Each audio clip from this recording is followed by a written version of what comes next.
Okay, we've talked quite a bit about what each of us can do about the climate crisis.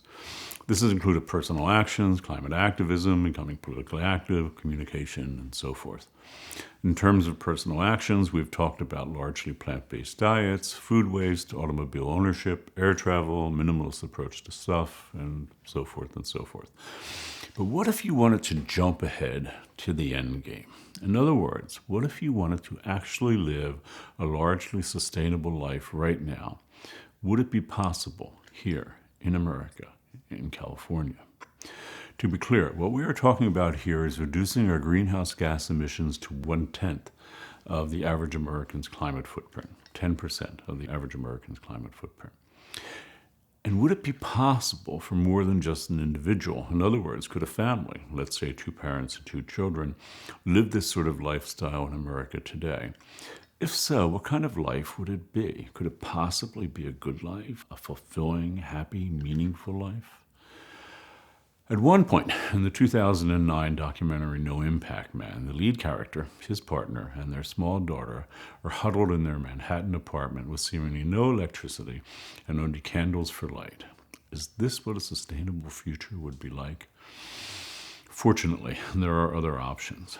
The documentary Being the Change, Live Well and Spark a Climate Revolution chronicles the life of Peter Kalmus and his family. That's Kalmus, his partner, and their 2 children, as they attempt to live sustainable lives.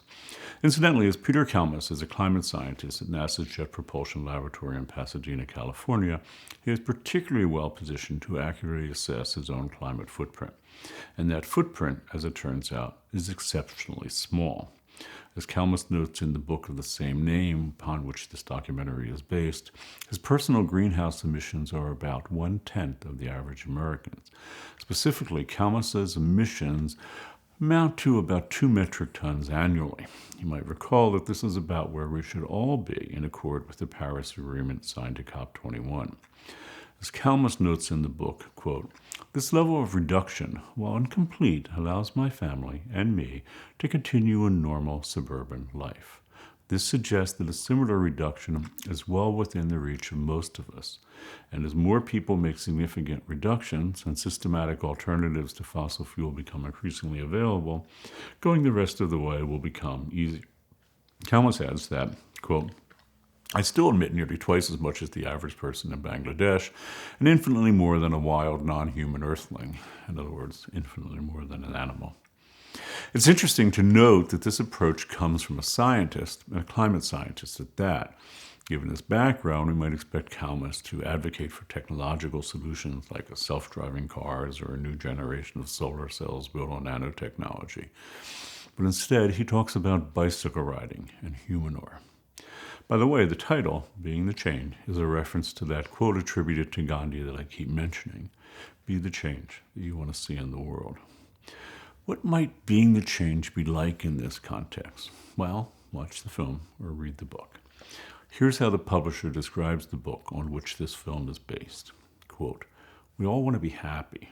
Yet as we consume ever more in a frantic bid for happiness, global warming worsens. Alarmed by drastic changes now occurring in the Earth's climate system, the author, a climate scientist and suburban father of 2, embarked on a journey to change his life and the world. He began by bicycling, growing food, meditating, and making other simple, fulfilling changes. Ultimately, he slashed his climate impact to under 1/10 of the U.S. average and became happier in the process. Being the Change explores the connection between our individual daily actions and our collective predicament. It merges science, spirituality, and practical actions to develop a satisfying and appropriate response to the global warming. The core message is deeply optimistic. Living without fossil fuel is not only possible, it can be better." Wait, living without fossil fuel is not only possible, it can be better? Really? You know, we're often told that the climate crisis will mean that we need to do without a great deal of things. Cars, planes, spacious houses, beef, scores of appealing consumer products, and so forth. At face value, this sounds like a bland life of deprivation, especially when we think about the people that have all this, people who, as we say, have it all. Like some people in my generation in the developed world. Moreover, influencers, the people that we are encouraged to want to be, unabashedly flaunt the fact that they have mountains of stuff.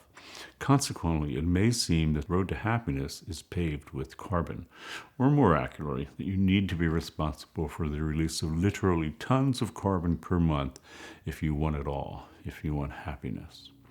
Peter Kalmus, in his own humble way, boldly suggests otherwise.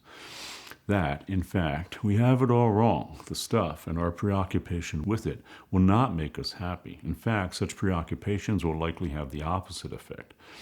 I know this runs completely counter to what the companies hourly selling us all this stuff have been telling us, that having it all will make us happy, and not having it will make us miserable. All those images of contented influencers posing in private jets confirms this. Not only does Peter Kalmus believe, from personal experience, otherwise, a range of people are now coming to the same conclusion. Our other film, the film Tomorrow, it's Damien in French, documents the lives and efforts of some of these people. Here's what the filmmaker has to say about this film. Quote, "Today, we sometimes feel powerless in front of the various crises of our time. Today, we know that answers lie in a wide mobilization of the human race. Over the course of a century, our dream of progress, commonly called the American dream, fundamentally changed the way we live and continues to inspire many developing countries. We are now, however, aware of the setbacks and limits of such development policies. We urgently need to focus our efforts on changing our dreams before something irreversible happens to our planet. Today, we need a new direction, a new objective, a new dream." The documentary Tomorrow sets out to showcase alternative and creative ways of viewing agriculture, economics, energy, education. It offers constructive solutions to act on a local level to make a difference on a global level. Tomorrow, as the filmmaker says, is not just a film. It is the beginning of a movement seeking to encourage local communities around the world to change the way that they live for the sake of our planet. So, I'm curious to hear your thoughts on being the change or tomorrow. Is this indeed the beginning of a movement, as they say, the filmmaker says of Tomorrow? The beginning of a profound change in the way that the way that our species inhabits this planet? If it is, and if both of these films are correct, this is a remarkable era in which we live, as everything is going to change for the better of the planet, for the better of the species, and for each of us for the better.